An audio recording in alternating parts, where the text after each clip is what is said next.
parfois le ministère du prophète était un ministère difficile. D'ailleurs, même pas parfois. Souvent, les ministères prophétiques sont difficiles.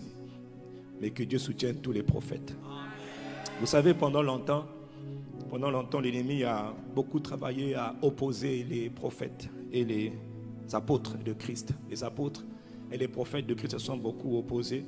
C'était beaucoup d'activités de l'ennemi. Vous avez tous vu, je crois, entendu cette semaine dans les réseaux sociaux les déclarations du prophète Joël Francis Tatou. Qui a suivi les déclarations de Joël, de JFT?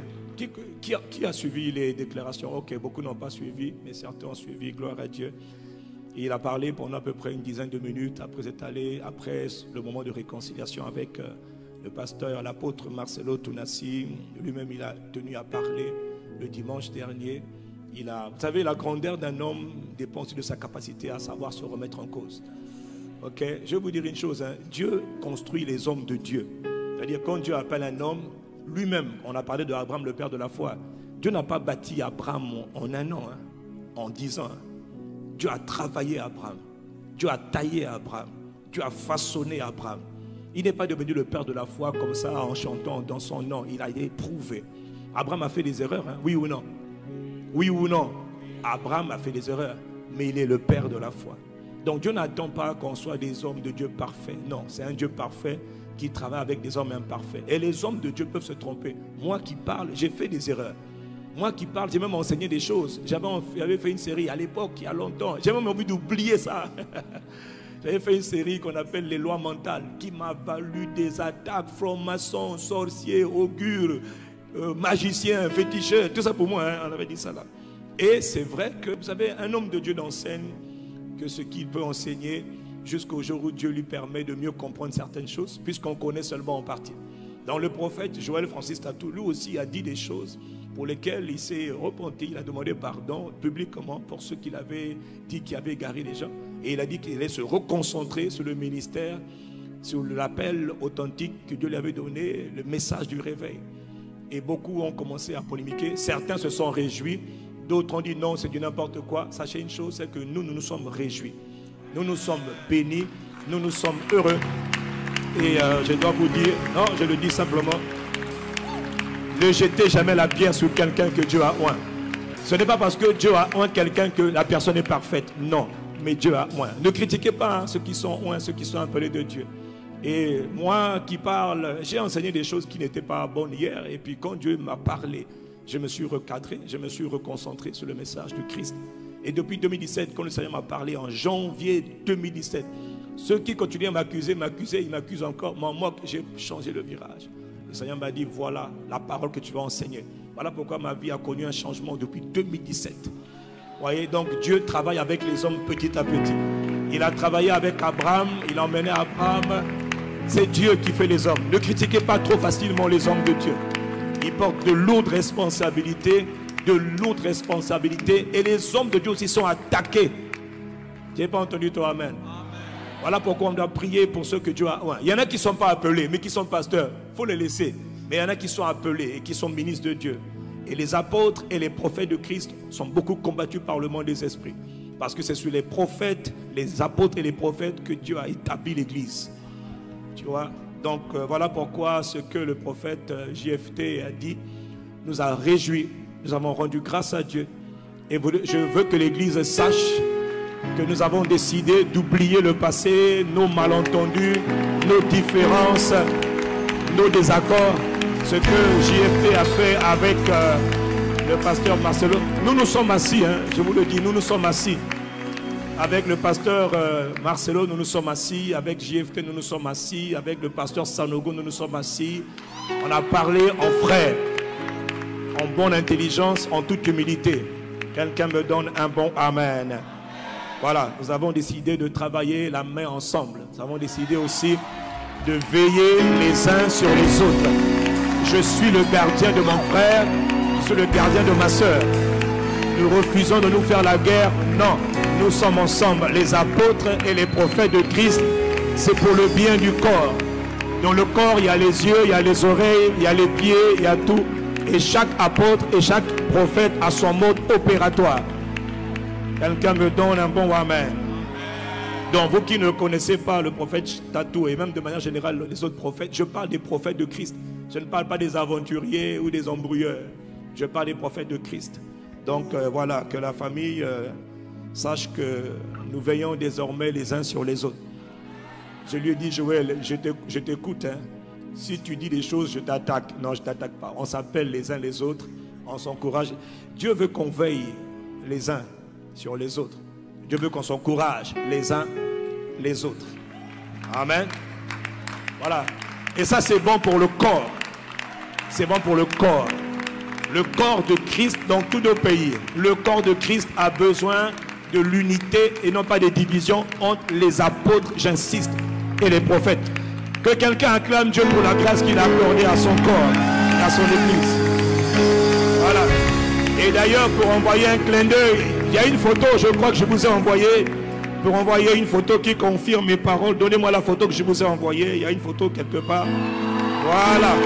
Donc, voilà. Ne regardez pas ma photo, hein. Il n'y a rien à voir là-bas. Quelqu'un dit gloire à Dieu. J'ai dit à JFT, mon petit, toi avec tes costards, Bon, c'est comme ça que Dieu a fait. Lui, il aime la sapologie. Bon, nous, on est pour nous. Nous, on est pour la simplologie. Lui, c'est pour la sapologie. Mais c'est un bon frère et c'est un bon prophète de Christ dans le corps de Christ qui est une bénédiction de Dieu. Je voudrais que tu acclames Dieu pour la grâce de la réconciliation, pour la grâce de l'unité. Tout ce qu'il avait dit se sont accomplis. Il a connu beaucoup de persécutions, beaucoup de tribulations. Parfois, le ministère du prophète était un ministère difficile. D'ailleurs, même pas parfois. Souvent, les ministères prophétiques sont difficiles. Mais que Dieu soutienne tous les prophètes. Vous savez, pendant longtemps, l'ennemi a beaucoup travaillé à opposer les prophètes et les apôtres de Christ. Les apôtres et les prophètes de Christ se sont beaucoup opposés. C'était beaucoup d'activités de l'ennemi. Vous avez tous vu, je crois, entendu cette semaine dans les réseaux sociaux les déclarations du prophète Joël Francis Tatou. Qui a suivi les déclarations de Joël, de JFT? Qui a suivi les déclarations? Ok, beaucoup n'ont pas suivi, mais certains ont suivi, gloire à Dieu. Et il a parlé pendant à peu près une dizaine de minutes, après le moment de réconciliation avec le pasteur, l'apôtre Marcelo Tounassi. Lui-même, il a tenu à parler le dimanche dernier. Vous savez, la grandeur d'un homme dépend aussi de sa capacité à savoir se remettre en cause. Ok, je vais vous dire une chose, hein. Dieu construit les hommes de Dieu. C'est-à-dire, quand Dieu appelle un homme, lui-même, on a parlé d'Abraham, le père de la foi. Dieu n'a pas bâti Abraham en un an, hein, en 10 ans. Hein. Dieu a travaillé Abraham. Dieu a taillé Abraham. Dieu a façonné Abraham. Il n'est pas devenu le père de la foi comme ça en chantant dans son nom. Il a éprouvé. Abraham a fait des erreurs, hein? Oui ou non? Oui ou non? Abraham a fait des erreurs, mais il est le père de la foi. Donc Dieu n'attend pas qu'on soit des hommes de Dieu parfaits. Non, c'est un Dieu parfait qui travaille avec des hommes imparfaits. Et les hommes de Dieu peuvent se tromper. Moi qui parle, j'ai fait des erreurs. Moi qui parle, j'ai même enseigné des choses. J'avais fait une série à l'époque, il y a longtemps. J'ai même envie d'oublier ça.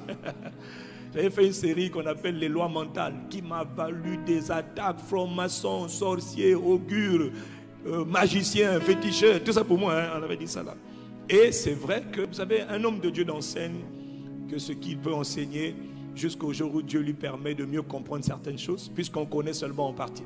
Dans le prophète Joël Francis Tatou, lui aussi a dit des choses pour lesquelles il s'est repenti, il a demandé pardon publiquement pour ceux qu'il avait dit qui avaient égaré les gens. Et il a dit qu'il allait se reconcentrer sur le ministère, sur l'appel authentique que Dieu lui avait donné, le message du réveil.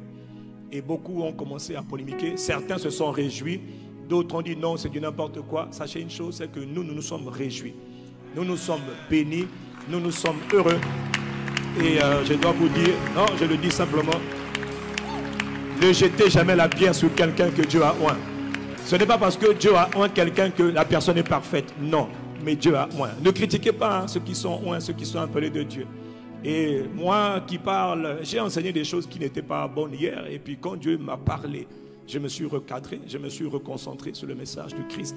Et depuis 2017, quand le Seigneur m'a parlé en janvier 2017, ceux qui continuent à m'accuser, ils m'accusent encore. Moi, j'ai changé le virage. Le Seigneur m'a dit, voilà la parole que tu vas enseigner. Voilà pourquoi ma vie a connu un changement depuis 2017. Vous voyez, donc Dieu travaille avec les hommes petit à petit. Il a travaillé avec Abraham, il a emmené Abraham. C'est Dieu qui fait les hommes. Ne critiquez pas trop facilement les hommes de Dieu. Ils portent de lourdes responsabilités, et les hommes de Dieu aussi sont attaqués. Tu n'as pas entendu toi, amen. Voilà pourquoi on doit prier pour ceux que Dieu a. Ouais. Il y en a qui ne sont pas appelés, mais qui sont pasteurs. Il faut les laisser. Mais il y en a qui sont appelés et qui sont ministres de Dieu. Et les apôtres et les prophètes de Christ sont beaucoup combattus par le monde des esprits. Parce que c'est sur les prophètes, les apôtres et les prophètes que Dieu a établi l'Église. Tu vois? Donc voilà pourquoi ce que le prophète JFT a dit nous a réjouis. Nous avons rendu grâce à Dieu.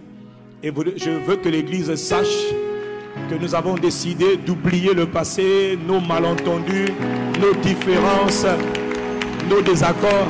Ce que JFT a fait avec le pasteur Marcelo. Nous nous sommes assis, hein, je vous le dis, nous nous sommes assis. Avec le pasteur Marcelo, nous nous sommes assis. Avec JFT, nous nous sommes assis. Avec le pasteur Sanogo, nous nous sommes assis. On a parlé en frère, en bonne intelligence, en toute humilité. Quelqu'un me donne un bon amen.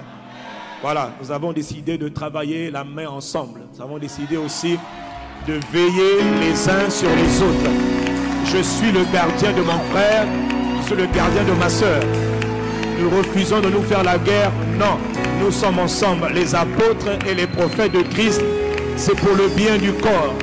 Dans le corps, il y a les yeux, il y a les oreilles, il y a les pieds, il y a tout. Et chaque apôtre et chaque prophète a son mode opératoire. Quelqu'un me donne un bon amen. Donc, vous qui ne connaissez pas le prophète Tatou et même de manière générale les autres prophètes, je parle des prophètes de Christ. Je ne parle pas des aventuriers ou des embrouilleurs. Je parle des prophètes de Christ. Donc, voilà, que la famille sache que nous veillons désormais les uns sur les autres. Je lui ai dit, Joël, je t'écoute. Hein. Si tu dis des choses, je t'attaque. Non, je ne t'attaque pas. On s'appelle les uns les autres. On s'encourage. Dieu veut qu'on veille les uns sur les autres. Dieu veut qu'on s'encourage les uns les autres. Amen. Voilà. Et ça, c'est bon pour le corps. C'est bon pour le corps. Le corps de Christ dans tous nos pays. Le corps de Christ a besoin de l'unité et non pas des divisions entre les apôtres, j'insiste, et les prophètes. Que quelqu'un acclame Dieu pour la grâce qu'il a accordée à son corps et à son église. Voilà.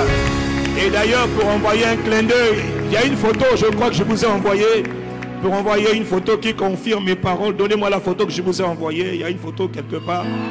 Voilà.